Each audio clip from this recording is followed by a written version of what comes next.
China. चीन दुनिया की सबसे पुरानी तहजीबों में से एक है। चाइना का अपना कैलेंडर है और वो इसी के हिसाब से नया साल मनाते हैं, जो कि फरवरी के महीने से शुरू होता है, जिनकी तारीखें हर साल मुख्तलिफ होती हैं। हर साल की निशानदही मुख्तलिफ जानवरों जैसा कि चूहा, चीता, खरगोश, ड्रैगन, घोड़ा, बकरी, सांप और बंदर वगैरह से की जाती है।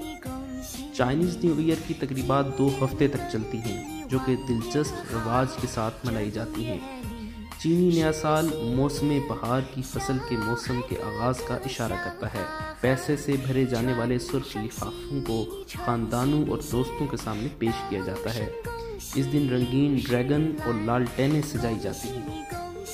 रवायती नए साल की आमद पर चीन के तमाम शहरों की गलियां, शाहराहें और स्टेडियम लोगों से खचाखच भरे होते हैं, जहां लोग वालिहाना अंदाज में ड्रैगन का रक्स पेश करते हैं। चीन में नए साल की इब्तिदा से ही मौसम बहार का भी आगाज़ हो जाता है। चीन में नए साल की तकरीबात कौमी त्यौहार की हैसियत से मनाई जाती हैं। चीनी तहजीबों के त्योहारों में से ये सबसे अहम तस्वर किया जाता है, इसलिए इसे चीन से बाहर रहने वाले लोग भी रवायती जोशो खरोश से मनाते हैं। वीडियो के नीचे सब्सक्राइब के बटन पर क्लिक करें, बेल के आइकॉन पर क्लिक कीजिए ताकि हर नई वीडियो की नोटिफिकेशन आपको मिल जाए।